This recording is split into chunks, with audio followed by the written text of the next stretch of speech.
And welcome to Control Alt Deplete. We are on episode 21. I am your host with all the allergies, Mr. Buckblind.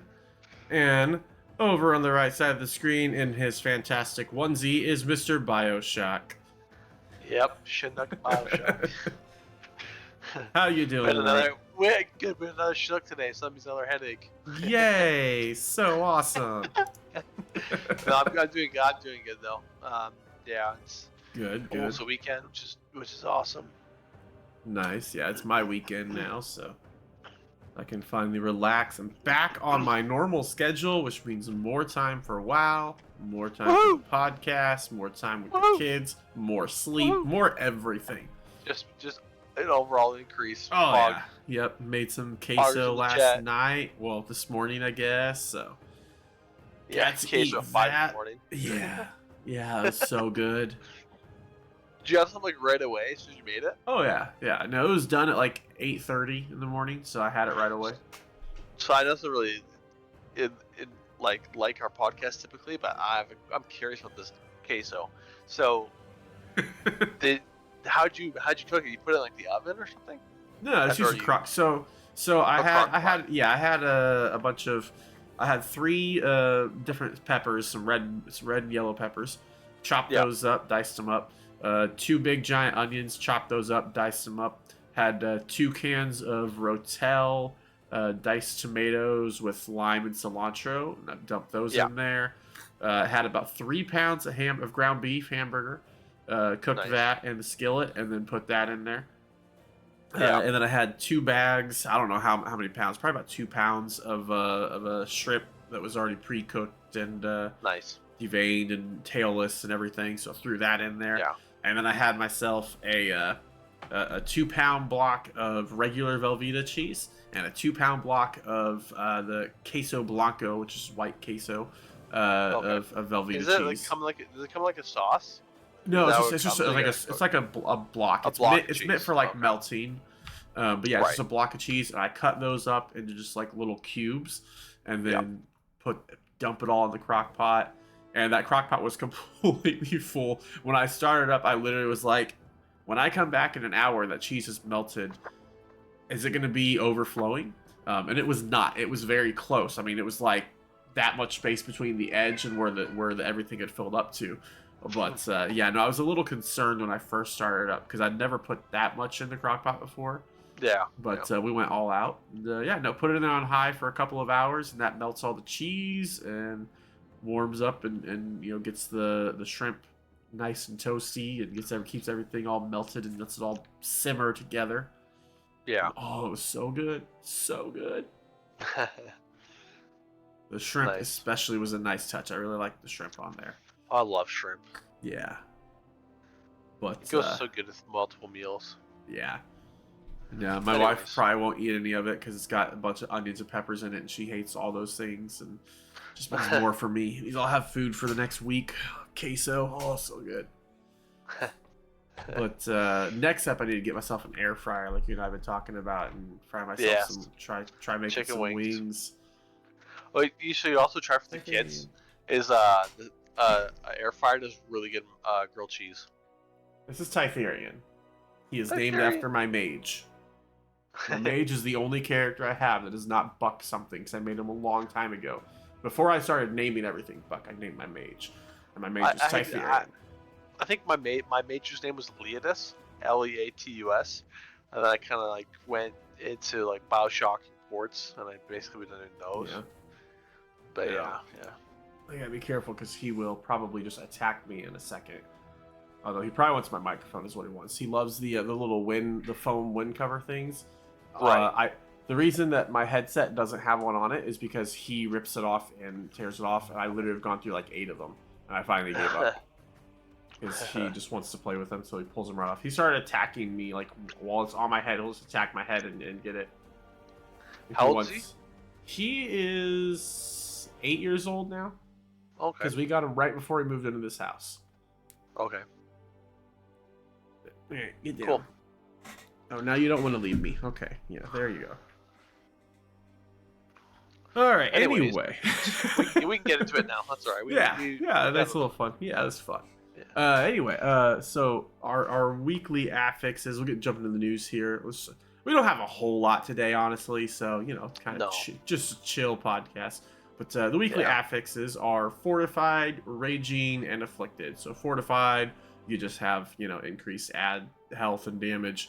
Raging just means they hit a lot harder once they get below 30%. If you have a druid or somebody who can soothe or dispel enrages, absolutely wonderful. Have them do it. Afflicted. This is one of the new affixes. It's actually pretty easy.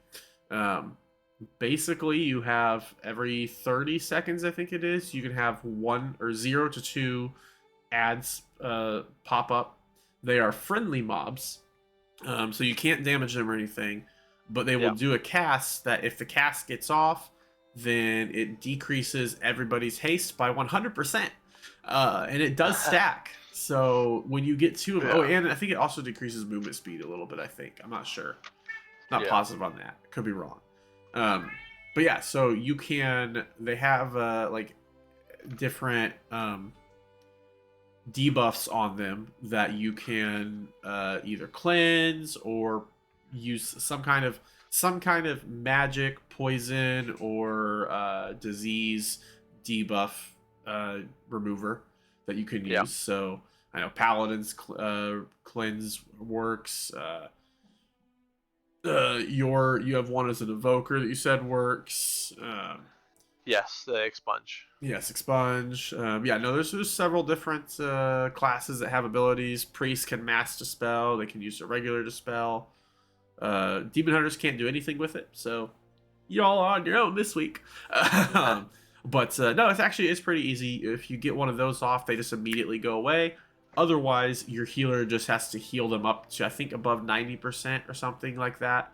I believe the target is 90%, and then they go away. Now, if they get those casts off, if you are good, decently geared group, 1 cast going off, you can manage. 2 of them going off will probably wipe you. Because you can't heal, you can't do anything. Yeah, it gets ugly real fast. But no, it's not too bad. I think as long as you have a couple of people in your group that can do something with them. What did you think of the afflicted affix so far? I know we've ran a few keys. What's your initial thoughts on it? At first, I didn't know expunge could do it, so we did a couple, and I felt really useless because I have nothing to help. But then when I was watching a streamer do it, I was like, how is he doing it? And then you kind of figured out it was expunge. Right. So now that I know on my evoker that I can help, it's helped a lot. And I don't mind the affix at all because it takes half a second to target and cleanse it and go back to the target. It's not an issue. Well, and so that's something I noticed on my Demon Hunter. Again, I got nothing I can use. I've tried using my Purge. I've tried using my Cage, Stuns, whatever. There's nothing that works on my Demon Hunter. I don't have any way to deal with it. It was nice when I was on my Prot Pally because I can just pop my Cleanse, whatever it's called. I think it's Cleanse Toxins or something like that. I don't know what it's called. And it's really easy, because for me, I just have a mouse over macro. So all I got to do is move my mouse over to one of them, hit the Cleanse button, and then it's gone. So no targeting or anything like that. I just have to mouse over macro it. It was nice because I felt like, hey, I can actually take care of this, make sure they're good. I don't have to worry about it as much because I'll be able to handle it. So that was nice. It is nice whenever you're actually able to take care of it. So one of the things that we were just talking about a few minutes ago before we started recording was they just made it so that DKs and warriors can now do the I think it's the incorporeal effects. Yes. DKs will be able to use their control undead on them. And they changed it so that the issue was they could control them, and they would put the debuff on all the enemies. So the enemies would do no damage for 10 seconds or whatever. They changed it so it's just a reduced effect once they're charmed. And then warriors can use their shattering throw. But one of the things that I think has been interesting with these new affixes is I think they're trying to kind of make sure it doesn't get too bad, but it feels like you almost have to have certain classes with at least a class with certain abilities. This week, I think you feel that more than the other ones, because in Corporeal, you had quite a few classes that could handle that. I could cage, your Lynch can mind control it on its priest. Your Evoker, you had a sleep. So, like, I think between us three, we have everything covered easily on that. This one is a little bit different because I think obviously healers can heal through it, but that's kind of like the backup option. Because you don't want your healer too focused on trying to heal random mobs instead of players. And I think you're a bit more limited as far as cleanses and stuff, especially in certain dungeons. Because I noticed on my paladin yesterday, one of the, like, I think it's Brackenhide or something. There's so many, or maybe it's Underrot, I don't remember. There's so many diseases and stuff that are going out that, like, you also need to use that cleanse on, but then you also have to save your cleanse for the ads, and you can either cleanse the ads or cleanse a player, and then you don't have a cleanse for the one or the other. So I think that makes it a little challenging for this week, slightly more than the past. It's not that bad though, but I do think it's just interesting because I feel like one potential issue with these newer affixes is it does kind of force you to go, hey, we got to make sure we have this in the group. So I don't know. I don't think it's that big of a deal because I think there's enough. It's pretty easy for people to be able to handle it. But I do think it's a potential issue. But we'll see if they start trying to make it where add more classes that can handle those to make it a little bit less limiting. Right. But yeah, where did my window go? There it goes. One other thing that we have, yes, the trading. It is now June 1st when we are recording this, and which means it is a new month of trading posts. So we have a nice month of trading post stuff. So you want to take us through what we've got? Yes, we open it up. So they'll start with the most expensive stuff to start off with, and the three main things that are expensive is 2 mounts and the plate appearance that you can get. So the 3 mounts right now, well, two cost coins, and then the last third one or whatever, the parrot, is the final reward for getting your traveler's log. Yes, so we get 3 mounts this month. I'm stoked for that. Yes. So the parrot squawk or whatever its name is, looks cool. Looks like the one from Freehold, but just a different color. I think the Freehold one's red and this one's blue, I believe. Nice. The next mount is the Royal Swarmer's Reigns. It's just like a like a bug. It's like a bug from AQ40 kind of. Where you just fly around like this. Yes, bug. My favorite of the 3 is the Cindermane Charger, the fiery horse one. That one looks really cool. Yeah, I might have that one, honestly, because I know I've got some Recruiter Friend mounts from my second account. Is it from? It is from Recruiter Friend. Yeah, it used to be from Recruiter Friend, so I might already have that one. Nice. I didn't even realize that. Yeah, that's cool. Yeah, because if you're like me, you keep buying stuff each month because that's what you do. You can't get both. If you're like me, unless you save one for the next month, then get that and not get something for the next month, depending on what they have. But yes, because the Cindermane's 900 and the bug mount, the Royal Swarmer's 800, and yes. I think I'll have like 1,300 when I'm done for the month, so I can only get one. Right. And I'm already sitting on 2,000 already, so I can buy all of them. Yeah, a couple cool things that they're adding is the Jewel of the Fire Lord. That's that. I have that. Yeah, I have that too. I bought the bundle when it came out, whatever, with the 3 helmets. Yeah, I did too. Yeah, and so they're bringing that out. It's 400 coins. That's pretty cheap. Another cool one that I'm just going to point out before moving on is the Flame Forged Felfang. It takes the appearance of one of the Manaroth weapons from Hellfire Citadel Mythic. Nice. It's basically a recolor, and it looks pretty cool. The daggers always look cool, especially the Mythic version. Yeah. But this one in particular is it's cool looking. It's got a blue and a green vibe to it, like color. Yep. Which is pretty cool. The plate set is pretty cool. It's like a Vicryl fell Vicryl set or something like that. Nice. I don't know if you're seeing that. Yeah, I'm seeing it. Yeah, that's kind of cool looking. Yeah, it's not bad. That's the one that I'm actually freezing for next month. Gotcha. Now, I just want to point out on the that Jewel of the Firelord, that bundle, the Jewel of the Firelord, like it's cool. The Frost one, oh, the Frost one was nice. Like it makes a little like ice mask in front of your face. Yeah. Oh, it's so cool looking. I love that one. I used that on my mage for the longest time. Right. Actually, now that I'm looking at that Sunspire Battle Staff's pretty cool too. Oh yeah. But yes, so yeah, we got 3 mounts. That's the big nice thing in my opinion. Yes. Because I don't care much about the transmog stuff. I just buy the mounts and the battle pets. If I have enough this month, I might buy the battle pet. It depends. If I already have that Recruit a Friend mount, then I'll probably go ahead and buy the battle pet. If not, I'll buy the mounts. I don't know if I've got that one or not.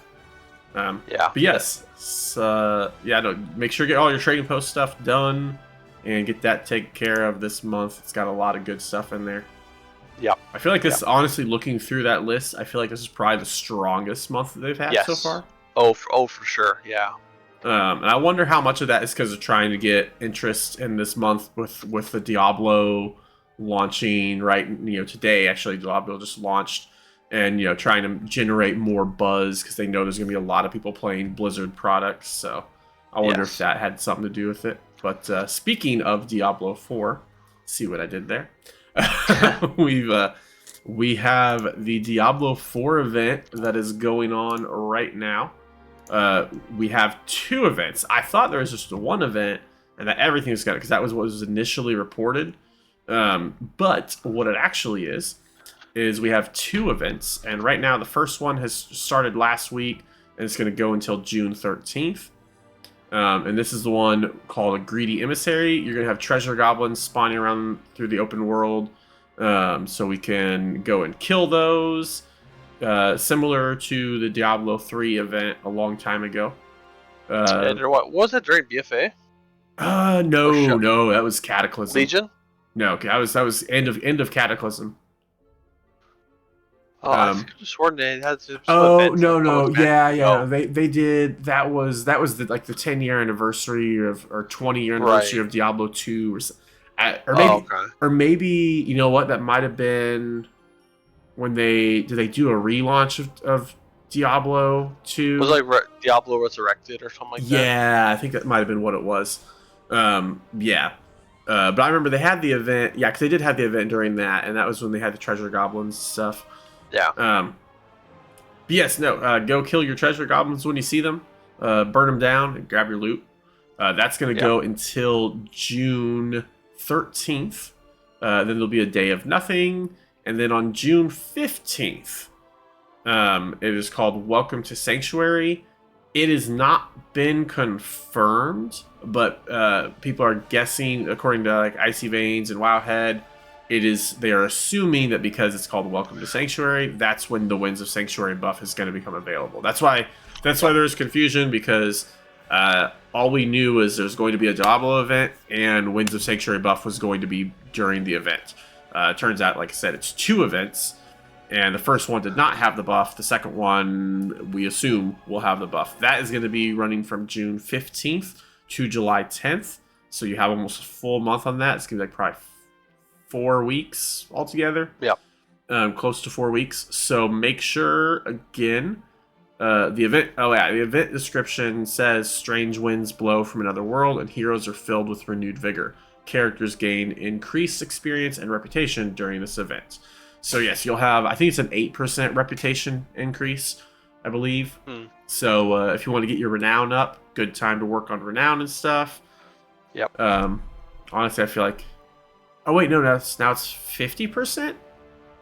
Okay, so the buff that I saw yesterday when I was looking this up said 8% increased rep. This now is saying 50% increased rep. That's a huge increase in rep. Except the only one that does not count towards is the new one in the Zeralek Caverns, the Lone Nifim. You do not get any increase with that one, but the rest of the factions you do. So that is a great time to go and farm your renown, get that up.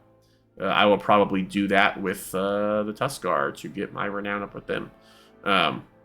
And it is all reputations. I know in the past when they've had those, it's like all current reputations for the current expansion, but not for old reputations. But this one specifically highlights it is all reputations. So that means if you got old reps you want to farm, great time to go and do them as well. Yeah. But yes, the XP buff. Go in, get your characters leveled because that's going to be a big, giant 50% XP. That's huge. Great time to play catch up. So yeah, unless you're like me and Buck and you have every class max. I still have 2 I need. I have a rogue at level 63 and a shaman at level 60, so I still need to level them up. But no, yeah. Go and get your characters leveled up. Yeah. Anyway, now to the bulk of our show tonight. PTR tuning. There's a lot of stuff going on here. One of the things that is going on, and I'll just touch on this real quick, because it affects a lot of classes. They're doing a bunch of mana economy changes for like hybrid DPS and tank specs. I don't know, it's weird. The goal is to allow for more continuous casts of utility and healing spells while maintaining limits on how much hybrids can contribute to healing and like defensive spells and offensive spells. So I understand what it is they're doing. Because basically like what I see is like say I'm on my prot pally or even on my druid. If I cast an actual heal spell while I'm in tank form, I get like 3 casts off and then I'm out of mana. So they're kind of fixing that. So like balance for druid, you got like balanced druid, feral druid, guardian druid. Almost all of the classes that have that type of stuff, their maximum mana is increasing from about 50,000 to 250,000. So you have a huge mana pool. Your mana regeneration is increased by 150%. And then some of the abilities, and it just depends on the abilities. Some of them, the cost is now cheaper than it was. There are a few, however, that like the cost is increased. But overall, I don't think it's something that anyone's really going to notice too much. Other than if your group needs some off healing, you'll be able to do a bit more off healing. That's about it. So that just affects several classes. You know, prot pallies I think are affected by it. Augmentation, devastation evoker, they're affected by it. I don't think mages are not. Looks like ret pally, prot pally has that. LE shaman, enhanced shaman have that. And I think that's pretty much it that those are affecting. I just want to touch base real quick on that because a lot of these notes are based around that, but yeah. Anyway, I know there's a lot of changes with augmentation as well. So yes. Mr. Bioshock, our resident augmentation evoker expert, is going to go over those. So if you remember from a couple episodes ago, we're talking about the Breath of Eon's ability, which basically replaces Deep Breath. Before it was Breath of Eon's grants your allies the ability to gain a shield for damage they deal. Now it basically does. Everyone gets the healing or the maximum shield when they attack anybody with the debuff of the Breath of Eons now, so you don't have to like fly over your team. It's just when they hit targets that are affected by who you've flown over. So what they did is they did that, and so you gain a shield for 100% of the damage you deal, up to 30% of your maximum health, which is still a good amount. Because if you're taking damage, you're just going to replenish it, so it's a good shield. There's this town called Ignition Rush. So when you use Essence Burst, when you get Essence Burst to proc, it used to reduce the cast of eruption by 30%. It's now 40%, so it's a quicker cast, which is cool. And the last big change, and really all we have left for this, is that Breath of Eons or Deep Breath, whatever one you are running. When you use it, when you land after flying in the air, you get 15 seconds of lust without causing exhaustion, which is pretty cool. It's lust for 15 seconds is awesome.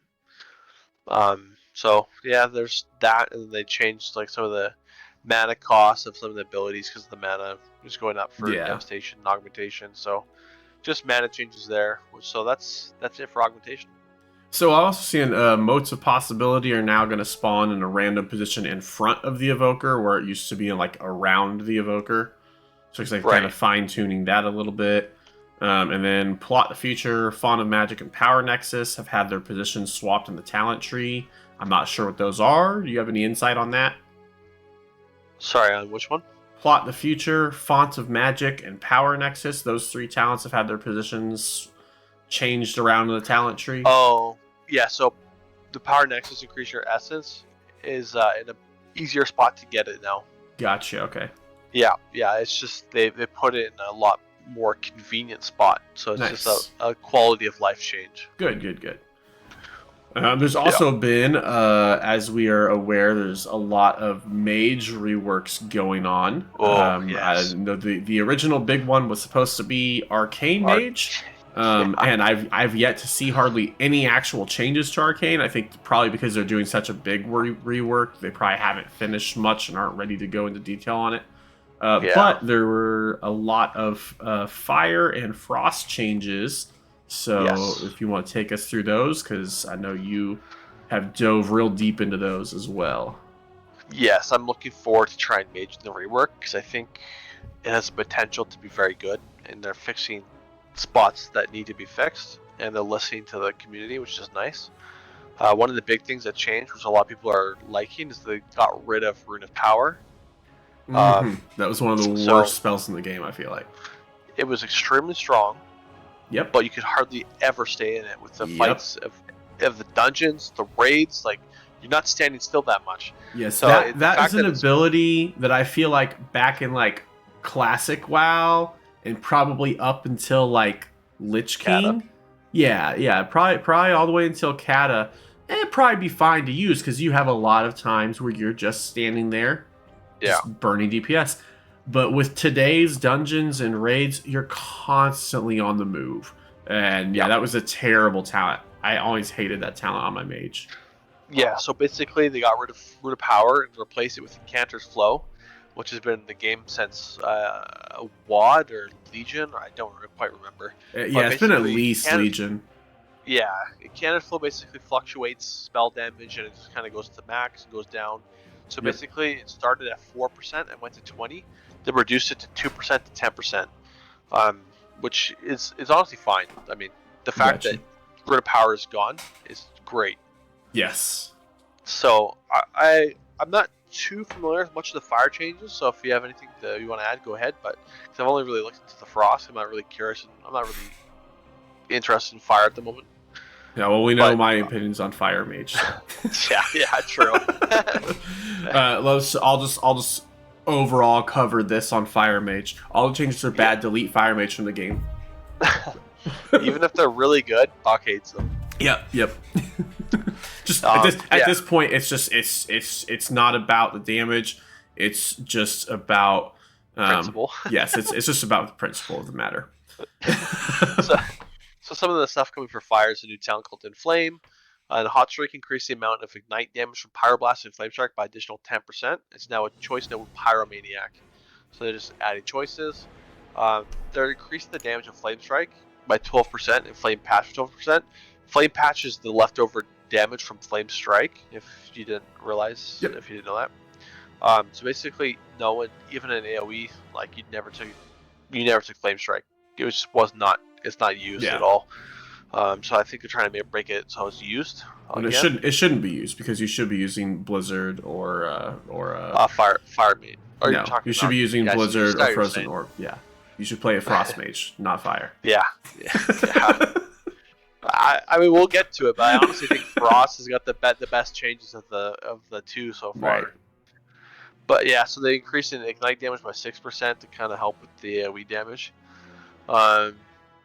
Unleashed Inferno cooldown reduction is now 1.25 seconds from 2.5. The damage bonus is increased to 45% from 40. It was as the developers note, it said it's a little bit more than intended, like the initial damage. Right. Well, the cooldown reduction, was more the cooldown reduction. Yeah, they're saying that the change should make combustion closer to 60 seconds, which is actually really good to have a 60-second combustion, because like right now, you pop combustion, your 2-minute cooldown. Outside of it, you're kind of weak. Right. So to have 60 seconds. It's one of the reasons I hate fire mages. Is good. Yeah. Like, I get combustion. Pull 20 packs. Yeah, and they're like, wait, give me 20 seconds for my combustion to come off cool. I'm not gonna sit there for 20 seconds. I'm gonna pull. Yeah. It seems like if you compare it to Evoker, they both have 2-minute cooldowns that are huge, but Evokers can do damage without needing Dragon Rage or Tip the Scales. Like they have Fire Breath and Eternity Surge all the time. Yep. And Disintegrate does a lot of damage too. But anyways, I'm getting distracted. Yes, the 60 seconds on combustion is huge. Tempered Flames was an ability that reduces the casting of your Power Blast by 30%. They reduced that to 15. I think they want people to use other talents. I think is kind of what they're leaning towards. Probably. Hyperthermia now triggers when hot streak is consumed instead of when activated. That's just better for like planning cooldowns. Gotcha. I'll skip ahead a little bit. Intellect buff from Fire Mind is increased to 2% was 1. Feel the Burn is ranks reduced to 1 was 2, so you get 1 point, which is always nice. I think classes that have those talents that are like 2 choices or 2 points, and you make them 1. I think it really helps specs out more than people realize. Sun King's Blessing, Unleash Inferno now available at the center capstone. Okay, I know that they're increasing Living Bomb damage, but Living Bomb is so weak right now, as it is, that the damage that they're increasing is not going to help at all, in my opinion, at all. They made it so Living Bomb no longer scales as base, but the damage over time is increased by 30%, and explosion damage increased by 35%.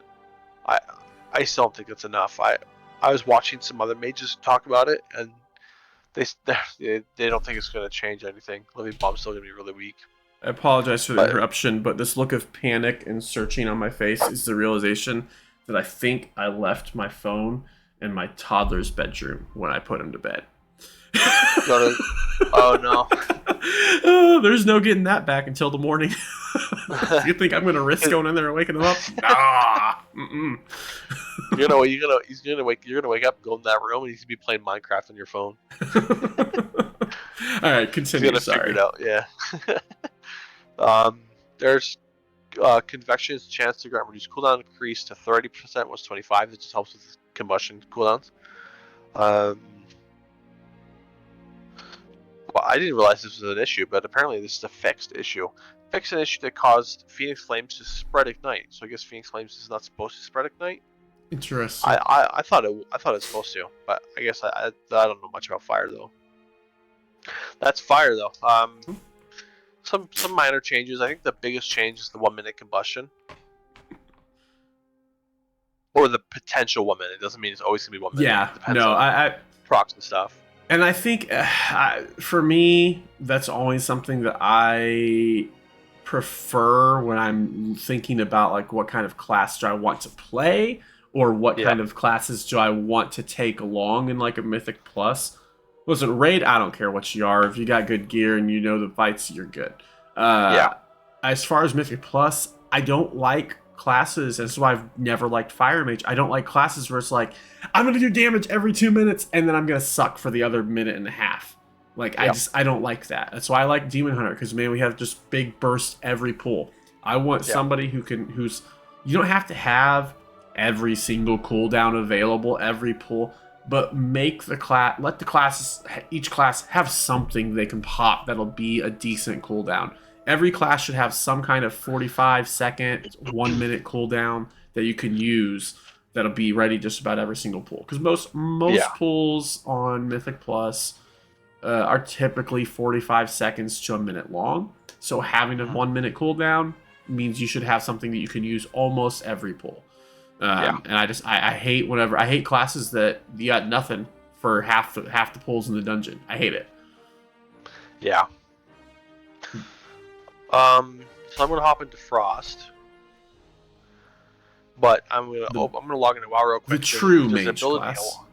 Yeah, the Frost is the best spec by far. It is. It is. I mean, I don't maybe know. that. When I say best, I mean like it's the most fun. Yeah, it's. When I think mage, I think frost mage. I don't think arcane. I don't think fire. I think frost mage. That's what I've always played. I don't know. That's what it came down to for me when I played Warcraft and I was playing as Jaina straight out of Wire Elemental. That was really cool. Nice. Yeah, so that's always been a favorite of mine too since I started playing Warcraft, like back when I was like 5 or 6. Yeah, I've tried fire and I just didn't like playing it. Arcane's all right, but I feel like it's very complex to play. Frost Mage just always been fun. I don't know. Throwing giant icicles at people, like, come on, how can you not love that? Yeah, true. Frozen Orb, I think is really fun. Blizzard is really fun. I like Frost Mage so much more than any other mage spec. Yeah, Frost Mage is probably my favorite caster in the game. All right, sorry, I was logging in to look at the talent tree of my mage. You're good. Okay, so I'm going to go through Frost, and there's a decent amount to go through, so I'll try and be quick, but also feel free to say anything you want. All right, I will go ahead and say I know they said some of the changes that we're going to go over here. Some of them are already implemented on the PTR. Some of them are not on the PTR yet, just FYI. So some baseline stuff real quick is Blizzard has been removed from the talent tree and learned to level 12, which is good. Get more freed up spots. Yep. Cold Snap is also removed from the talent tree and learned at level 19, which is awesome. More talents is the better. Yes, gives you 2 extra talent points to spend on other stuff. Yeah, and this new talent is going to be one that I'm pretty sure is picked up quickly. It's called Winter's Blessing, and your haste is increased by 3% always, and you get 10% more haste stat from all sources. That is very nice. That's very nice, yeah. Winter's Blessing is located in row 4, where Cold Snap was. Now that Cold Snap's gone, so it's row 4. Winter's Tide's Frostbolt damage, which was 7 to 15%, is now 5 to 10, which is fine. Frostbolt's never been that much to your damage, anyways. Right. One of my favorite abilities for Frost, other than Water Elemental, is Common Storm. I really like Common Storm. Common Storm's a cooldown.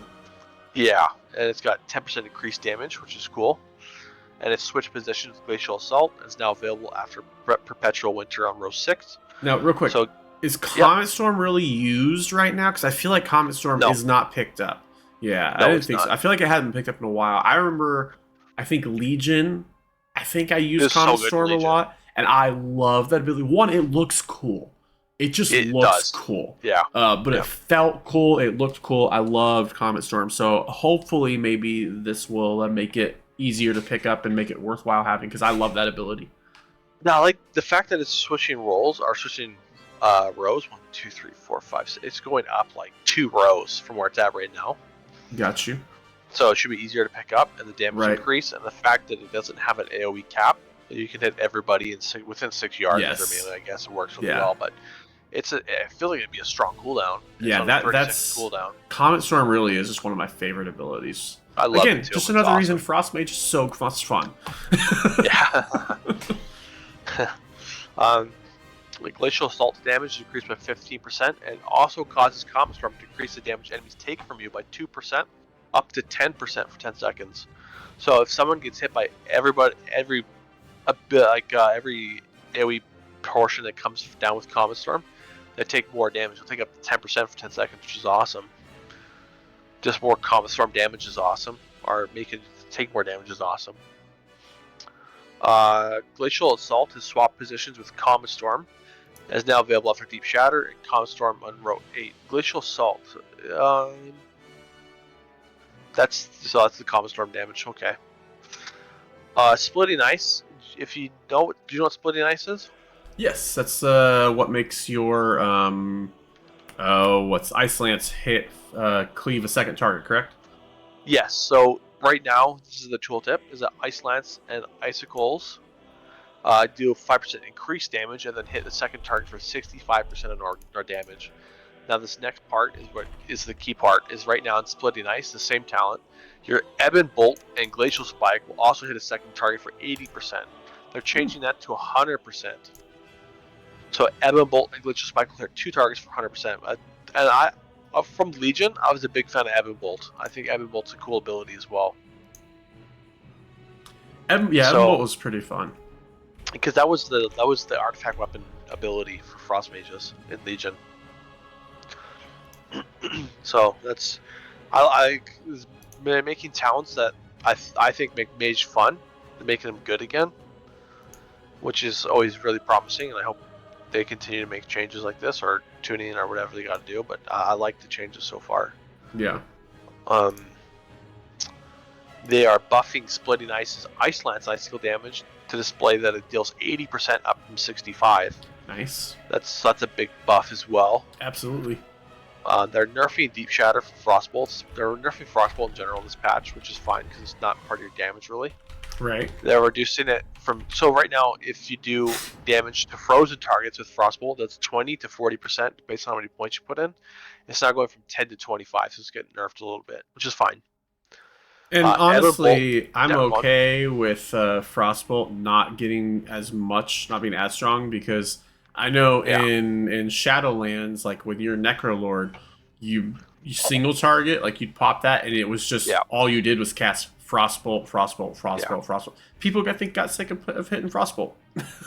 Yeah, it's not a fun ability. It's just a filler, and it should do filler damage, which they're changing it to do, I think. A couple cool changes is that they're increasing Ebb and Bolt damage by 15% and reducing its cooldown to 30 seconds. Right now it's a 45-second cooldown, so being on 30 seconds is cool. And the damage increase is awesome, and the fact that it can cleave for 100% damage is awesome. Glacial Spike, the next talent that also cleaves, get increased by 10%, which is more. That's just good changes. Chain Reaction has been moved to row 8 directly after Icy Veins and Ray of Frost old position, which is Ray of Frost that channeled one I don't really care for. Yeah, not a lot of people I don't feel like play that one too much. Yeah. It was never one of my favorites. Yeah.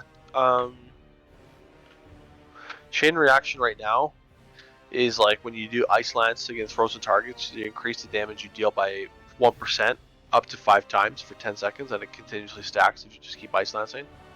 It's like a 5% damage for your Ice Lance, which is fine.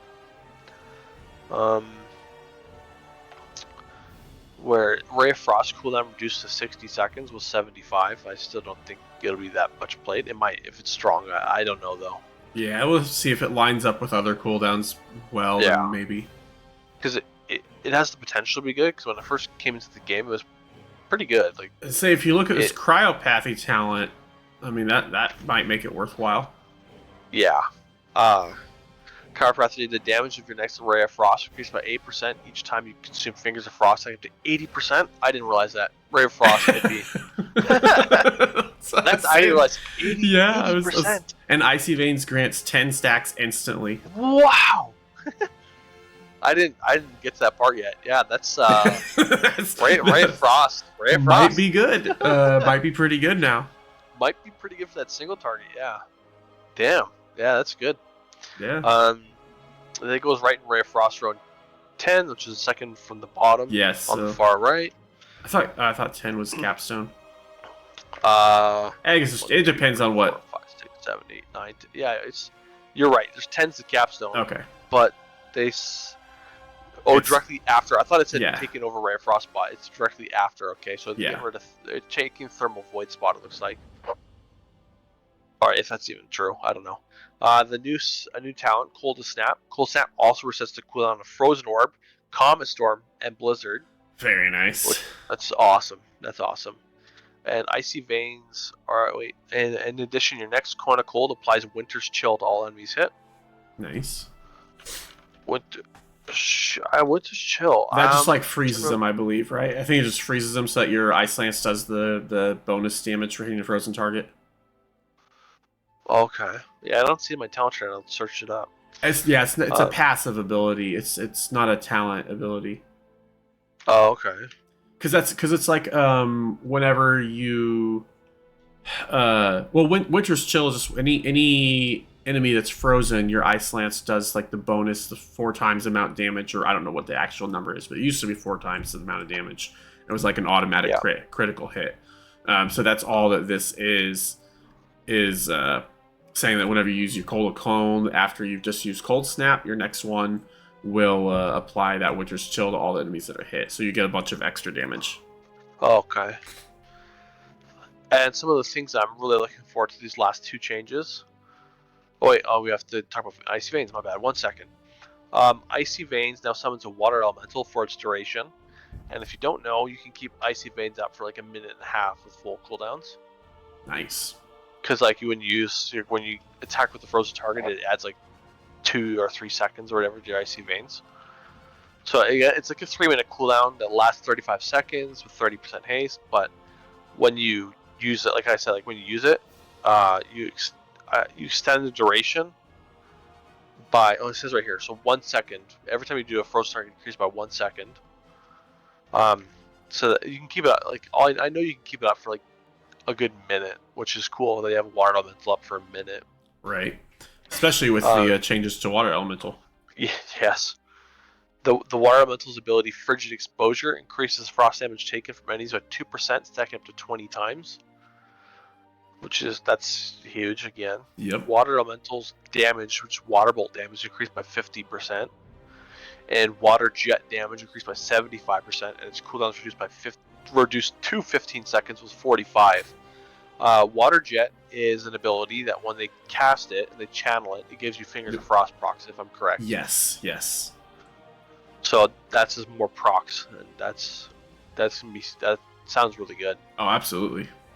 But that being said, Summon Water Elemental and Icy Propulsion and Snap Freeze have been removed.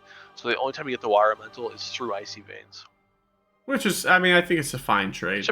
Oh yeah, it's just another cooldown. Because like nobody was using the Water Elemental anyway. Everyone was using Lonely Winter. Like nobody has used a Water Elemental in like 3 expansions at least. Yeah, Lonely Winter is just so strong. It's Frostbolt, Icy Lance, and Flurry increased by 25%. Like you just can't beat that. Now, is Lonely Winter going to be a talent since they're getting rid of Summon Water Elemental? Sorry, was what changing? Is Lonely Winter still going to be a talent since Summon Water Elemental is going to be going away? They haven't said Lonely Winter's going away, so that's what I was curious about. Because like I don't understand. So maybe what's going to happen is, I don't know. I don't see them doing it where Lonely Winter is like is just gonna be active when you don't have your Water Elemental from Icy Veins, but then not active when you do have. I don't know I feel like they have to get rid of that talent because there would be no point to it. What, to Lonely Winter? Yeah. What do you make? Just make it baseline because getting rid of it would hurt their damage a lot. But what I'm saying is you can't have a Water Elemental. So Lonely Winter shouldn't be a talent. Right. Because the whole point of Lonely Winter is you're choosing between summoning a Water Elemental or getting the extra damage for not having a Water Elemental. Yeah. So do they change that talent to where now it's just get this talent and you get this increased damage? Or is it going to be something, I wonder if they'll make it to where it's some kind of talent where when you don't have the Water Elemental up from Icy Veins, then you get the bonus damage. But then if the Water Elemental is up, you don't get that bonus damage, I wonder? Yeah. I don't know. I'm curious. I'm just saying, I don't know what they're going to do. I'm curious to see what they do. Because I feel like you can't keep... The least they have to do is just rename it. Yeah, you have to do something with it because you can't leave it the way that it is. Because it's no longer a choice whether or not you have your Water Elemental. So that's why I was curious. Because I noticed I didn't see anything in there about it. Yeah. But yeah. So that's the major changes that are out right now. We're still waiting on Arcane. That was like we're saying at the beginning of the stream or beginning of the podcast.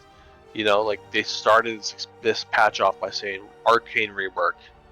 Right. Then they said separately, yeah, we're gonna look into Frost and Fire and change what needs to be changed, but like the Frost is getting a huge rework. Oh yeah. Fire's getting a decent rework. Yep. So I'm curious to see how Arcane will fit, because like the playstyle for Arcane is not very fun. At least I don't think it is at all. Right, I agree. In Raid it seems fun because you just spam Arcane Blast for 500k. But it's good. I like it for leveling. Most people obviously want to go Frost for leveling because it's better survivability. You can free stuff. You have some AoE. I personally like Arcane for leveling because you just get your charges at 4 charges and you just leave it there, and then you just one-shot everything with Arcane Blast. Yeah. It's just kind of fun. Yeah.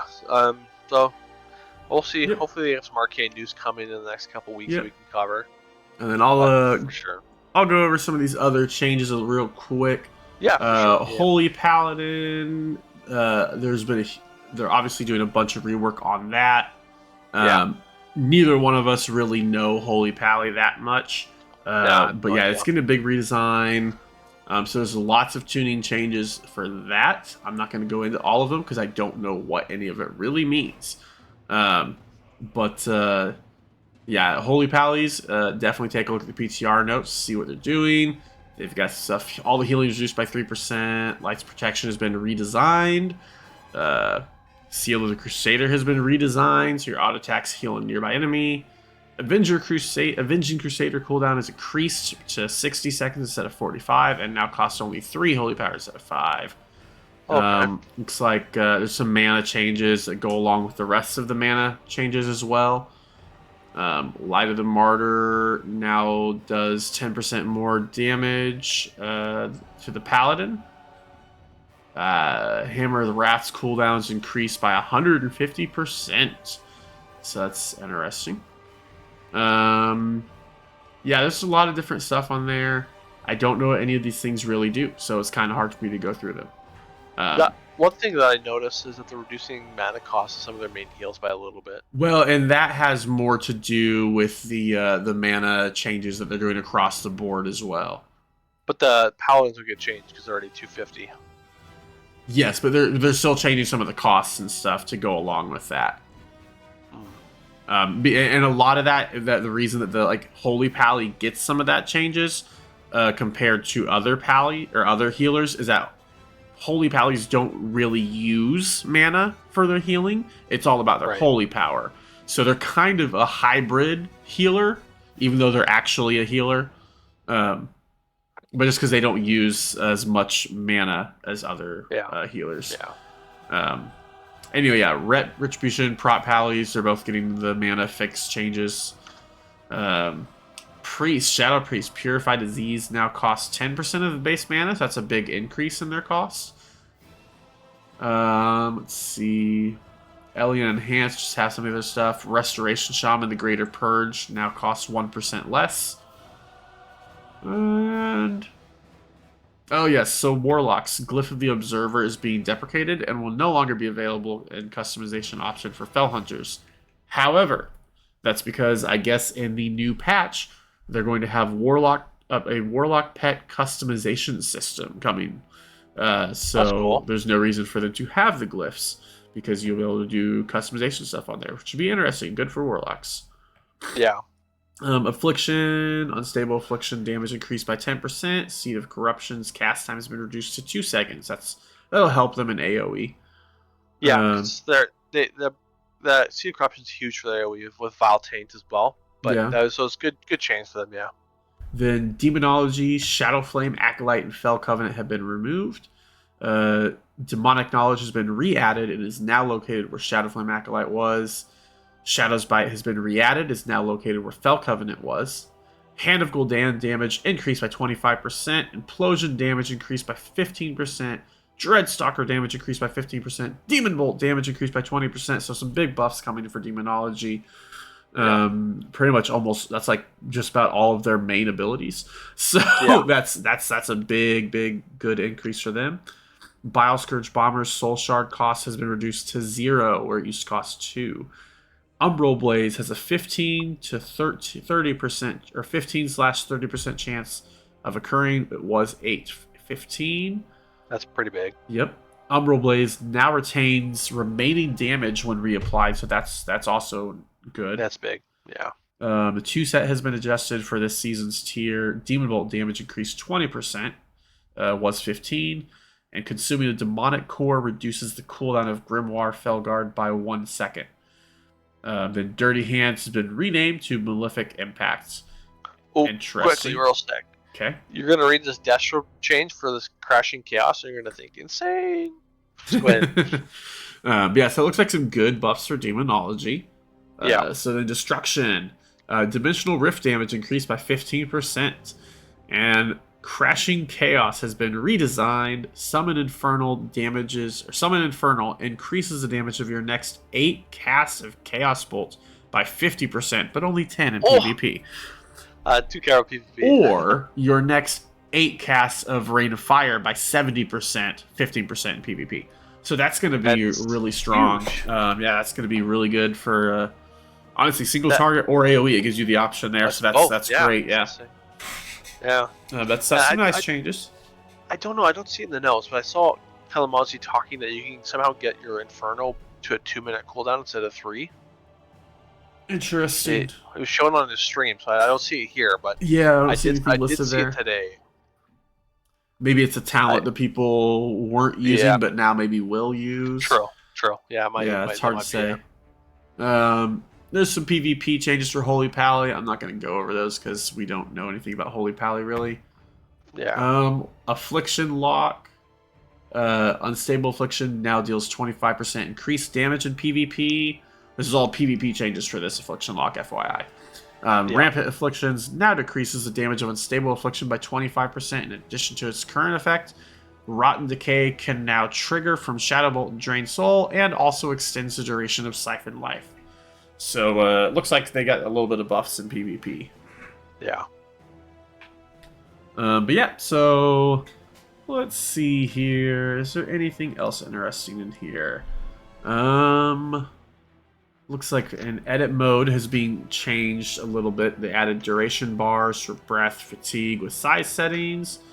Added multi-seat vehicle UI with size settings. Added lines that show what edges your element is snapping to. And slightly increased corner snapping range. So just a little quality of life changes if you use edit mode. One thing we haven't touched, and it's very quick. Okay. I thought we could go over these prominent NPCs with the alternate universe undead models. Gotcha. Like the 3. Sure. So so they're in for this for the mega dungeon, or is this like just the zone? No idea. It's for the new patch. We'll go with that. Right. So there's 3 changes to Veresa? Veresa. How do you pronounce it? Veresa Windrunner. Veresa Windrunner. Wife of Ronan the Red Hair, who my first child's little name is named after. Yeah, so Veresa Windrunner in this timeline is the Banshee Queen. But then people are questioning what happened with Sylvanas in this timeline. The second one is Uther the Deathbringer. And people are suggesting that his soul was not carried to the Shadowlands, but instead was reborn with the undead force of darkness. And people are saying, did Uther take the place of Arthas as the herald of the undead in this timeline? It's possible. Which is cool. That'd be cool. Yeah, I'm a big Uther fan from Warcraft days. Yep. Thessarian, that Death Knight you do quest for as a Death Knight in the starting zone and stuff like that. Yes. He's also played some role in Wrath Lich King, just lore. Other than like the Evanhold. Right. So he was in Dragonblight for questline, I believe. Yep. He's the Hand of the King. So we're not sure exactly what that means. Are they referring to King Anduin or another king altogether? So just time will tell. But their models. Go on. I was gonna say, I would say based off of like from a lore perspective, I would guess that probably. Now I don't know if they're all part of the same alternate timeline or if they're just all 3 from different alternate timelines. I'm not sure. I don't know if any of that's been up in PTR. I haven't looked into it much. But if they were all part of the same alternative timeline, I would say that probably what happened is Uther ended up getting Frostmourne and got corrupted instead of Arthas. Yeah. But Uther probably didn't, because if he's still just like a Death Knight and not the Lich King, he didn't go and kill Ner'zhul, because Ner'zhul was the Lich King and Arthas was the Death Knight for a very long time. So maybe Uther gets Frostmourne, but doesn't actually go and kill Ner'zhul. Maybe he even takes Frostmourne to Ner'zhul and just becomes a Death Knight. But then maybe that causes, whenever they're fighting, maybe Varisa then is who Uther ends up fighting, because it's Uther instead of Arthas. And so then maybe Varisa and Uther fight, and then Varisa falls and becomes the Banshee Queen. Right. That's kind of what I would think is probably what's happening there. As far as Thracian goes, I'm not sure. Thracian. Because I don't know I don't remember a ton of the lore on Thracian, but I do remember a lot of stuff with him during Lich King. There's a quest line where you go into like one of those like flying. What is it called? Ziggurat. Yeah, Ziggurat. Yeah, I know what you're talking about. Yeah, there's a quest line in Dragonblight where you help him in that area. I remember that quest very well. Same. And then I don't remember what else he was been in since. Yeah. I think he's just kind of one of the leaders of the Death Knights that are free. Hold. Yeah. Yeah. Yeah, so that's just something to look forward to. Their models look cool too, so go check them out. Yep. But yeah. So what have you been up to this week in WoW? I think other than opening Vault, and I got pretty good vaults this week. Nice. I just been the only class I've really played so far this week are my Evoker and my Warrior. I would like to get some Feral keys in and some Mage keys hopefully this week. So that's something I'll probably be doing, maybe streaming, I don't know. But vault wise, I got my second tier piece on my Feral Druid. I got my second tier piece on my Death Knight. My Priest got a tier piece. My Evoker still has his one, and I think that's it for my tier from this week. Well, other than that, no, just mythics with you most of the time. You are no longer the tierless Bioshock. You got finally got some tier for you. Yeah. I, however, did not get my fourth set. I've got 3 pieces of tier on my Demon Hunter. Did not get the 4th one. Couldn't get it from the vaults. Couldn't get it from LFR. So we're gonna try normal here in a little bit and see if I can get it from there. But same. I've been working nonstop pretty much since the last podcast, basically. I think we did the last podcast Tuesday of last week, and I've worked every day except for Sunday since then. So I did not get much done in my vaults. I think I got like 2 chests from dungeons and then 2 chests from raid, and that was it. From LFR, it wasn't even regular raid, it was LFR.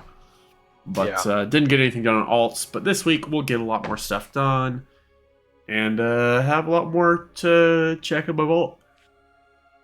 But no, a lot of people are playing Diablo 4 right now. That just launched today.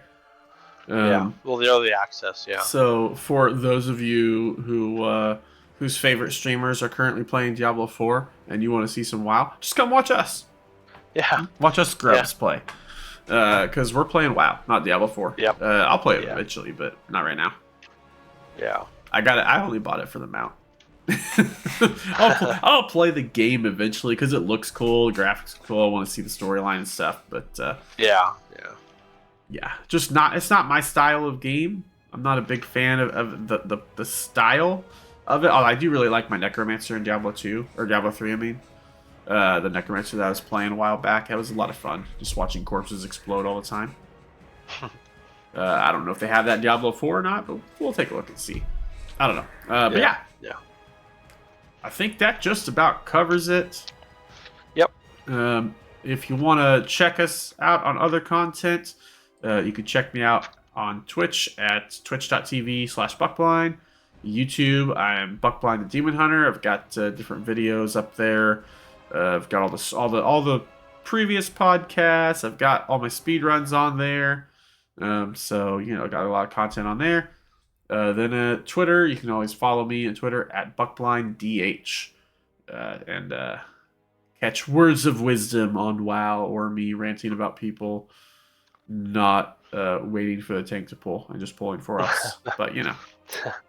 Words of wisdom, rants, it's all, it's whatever. It's the same difference. Yeah. Bio, what are your socials? QQ_Bioshock for Twitch and YouTube. Yep. Yep. You can go and check out his Twitch.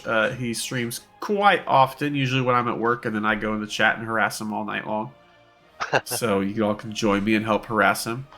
We gotta peer pressure him to keep doing Mythic Plus on his own.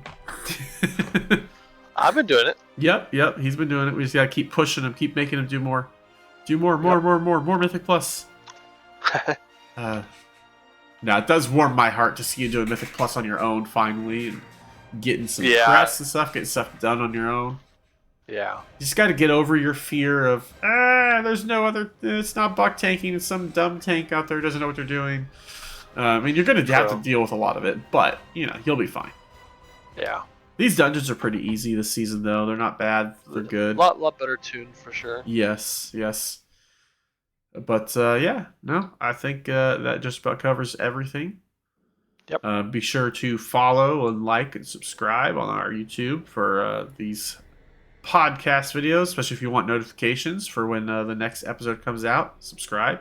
The audio version, of course, is on RSS feed, Apple Podcasts, Spotify, and I believe Amazon Music, I think is the third one.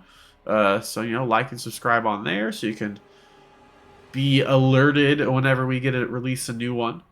We should go back to probably releasing Fridays typically. So that's going to be the plan. Now that I'm back in my normal schedule, should be recording Thursday nights and releasing Friday during the day. Yep. So keep an eye out for those. And appreciate everyone that watches and listens. And hope you all have a great one. See you later. Bye.